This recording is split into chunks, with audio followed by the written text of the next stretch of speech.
Okay, so welcome to the Western Club and the new Cube here, which is a brand new building at the Western Club to have our exciting final table events within this Cube. And welcome to Doyle Brunson. So welcome to the Western Club. Thank you. And how was your first EPT event?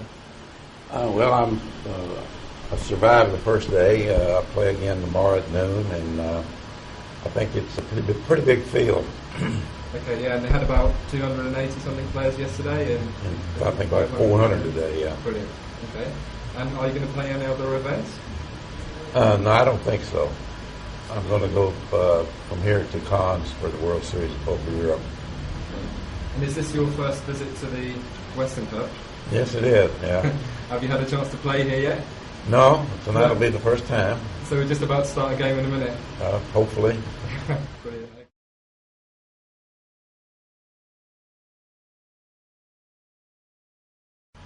Well, it was the home game. I mean, the underground games, as you call them. That was by far the most fun because it was, it was a different era. There wasn't any regulations or rules. You just went and played and did the best you could. And now then, you play in a protected environment, and you're not in the danger that you were then. But that was part of the intrigue of playing in the old days. It was quite an adventure.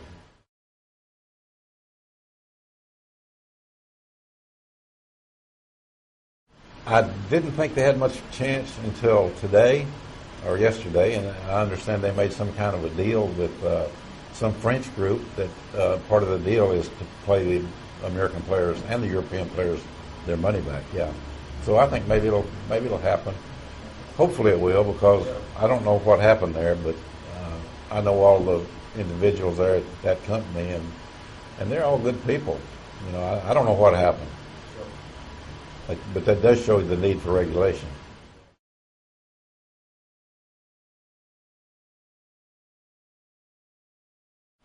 Well, it's brought thousands of players. They can create their own games. They can play at the level that they're comfortable at, and they can play for free to learn. So it's created a lot of players. It's taken away the personal aspect of the game, which is what I always found, attractive, being able to look at your opponent. And to me, that's what makes a good poker player, somebody that can understand his opponent, and the way your opponents play dictate the way you play. And that's kind of the mark of the really good players, is that they can do that.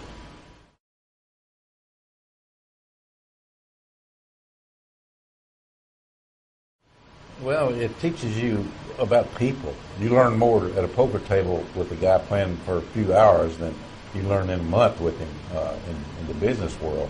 And I think it gives the players the perspective of what life is about, and it shows them the insight of the people that they're playing with. And it's just, I always said that poker players would be good psychologists, because I think that's an important part of poker. And that's not on the internet, but in the live games it is.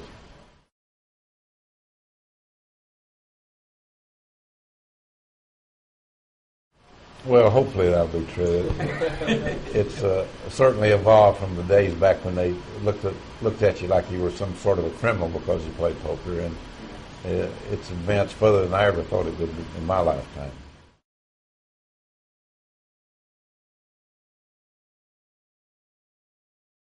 Well, I'm from Texas. I was back a Texas team, and the format is I think, instead of playing down to one winner, I think they should have tournaments where the people can quit when they want to, and then the biggest winner at the end of a designated period of time would be the winner of the tournament. But I don't know. It's working pretty good the way they're doing it.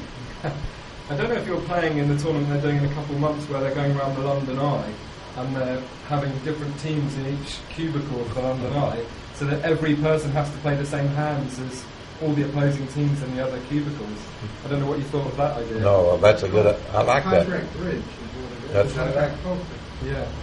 exactly the analogy I would make, is the contract bridge. And so but again, but because you're against different opponents, I don't think it's really a true measure because people react in different ways. Yeah, and your success will be related to the way that they react to, which Right. will be different. Yeah.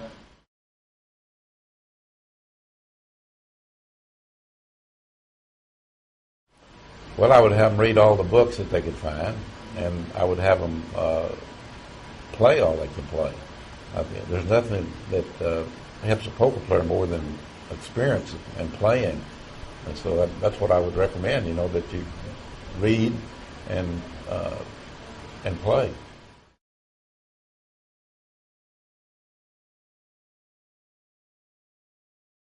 I think you probably would, yeah.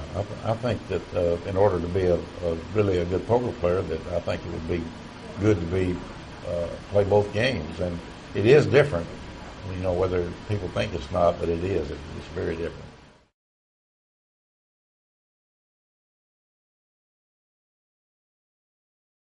Well, that's a tough question. I guess a certain mentality that you would find someone that you thought was a winner, like you would in any the way people handle themselves, their temperament, and whether they can handle the ups and downs of the poker world, and that's also a big part of it, is the personal life of the poker players.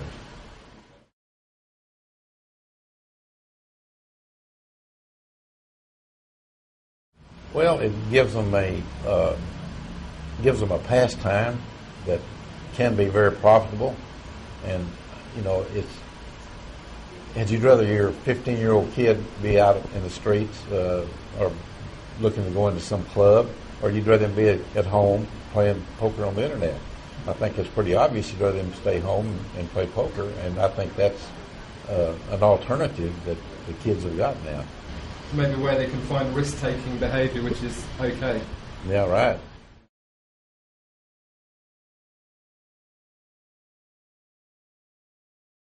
I'd give it to a good poker player. The stock market's pretty volatile, and a good poker player, he can always make it. He can always find a game that's the beauty of poker.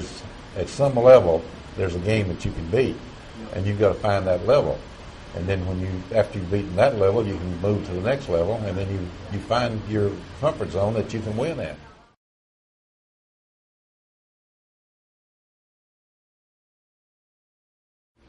I think probably my legacy would be that I played longer than anyone else ever did at the highest stakes. I'm very fortunate, that I'm 78 years old now, and I've got most of my skills left. And, that's really not much maybe to my doing. It's just to the genes that you've got. And I've always tried to keep my mind active. And, well, let's face it, I've always just kept playing poker. And I think that helps. I hope you can do that for many years to come, Doyle. Thanks very much for talking to us today. All right. You're welcome. Thank you. My pleasure.